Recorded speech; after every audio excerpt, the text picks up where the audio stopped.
Hi again, and welcome back for more Explore Tulsa. Stevie, why are you looking at your thumbs? I'm trying to figure out which one's green. Oh, I've been to your house, and I'd have to say that you never have to worry about having a green thumb. I think it's because I lose that hour of sleep every spring. Well, maybe we should just stop in and get a few tips from Todd at the Tulsa Botanic Garden. Sure, we like to think that even though we have some of these bigger gardens, that people can experience little vignettes of like, wow, I like that combination of plants, or I love this little area of the garden and I can duplicate that if I want, or maybe I use a different shrub than they did, but I can still achieve a similar effect. We love to think that we're a place to inspire people with ideas for their own gardens, big or small.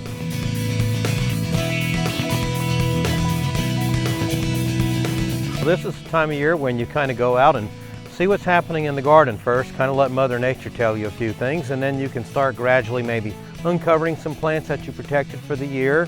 Check to make sure there's a growing point that's starting to emerge.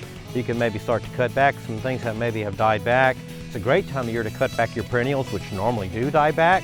And maybe shake some loose leaves off of plants like some of your evergreen shrubs.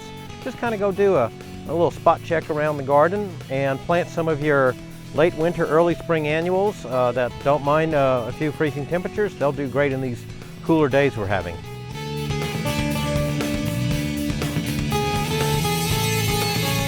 Well, this is the time for your spring bulbs, right? They're just coming up. We're about 3 weeks ahead of schedule this year because of the warm winter, but those plants, you probably would have wanted to have planted them in late fall to early winter, but they're doing their things. Pansies, we planted our pansies in the late fall and they're doing their things, but now it's time when you can plant other things like sweet peas and other little cool season annuals that once it gets to 95 degrees, they're dead. So that'll take advantage of the next 2 to 3 months of cooler temperatures. And so, you can find those in the store. They're quick germinating, or sometimes you'll find some already pre-grown. Put them on out right now, they'll love it.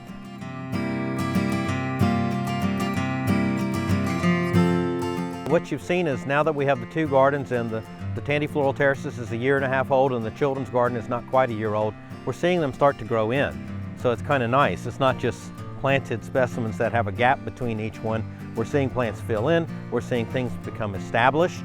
Yeah, we've had a few problem plants where we got to tend to this or that from the vagaries of the weather, but we're in Oklahoma.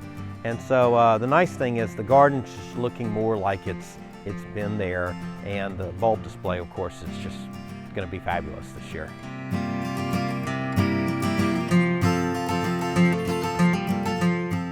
Oh, they love it. It's kind of an Alice in Wonderland, so they'll go, they love the tree fort, they love the spring giant, they love the whirligigs and the spitting animal sculpture. So the art pieces really have resonated with families like we thought. And I think on the other hand, it's a very peaceful place, it's a safe place, and I just see mothers coming in with infants or toddlers or young kids, and they just let them go. And they know that everything's going to be fine. They don't have to worry about anything here. And then I think the parents and grandparents just enjoy decompressing a little bit. I mean, listen to this beautiful sound of the water and all of that. And I think they kind of like the garden too, because they're become little kids too. So it's been really great.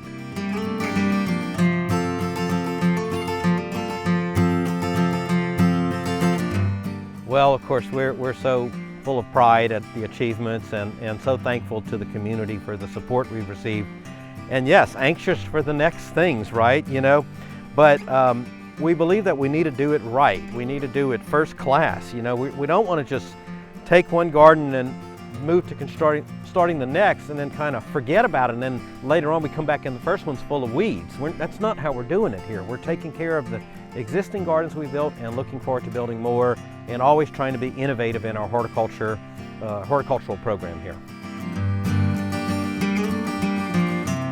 I think the most gratifying comments I've heard from the patrons is when they've come and looked at what we've done and said, I can't believe you did all this for the money you told us you spent on it. In other words, that we've really shepherded their resources and we've used the money very efficiently while all achieving something very beautiful and very unique.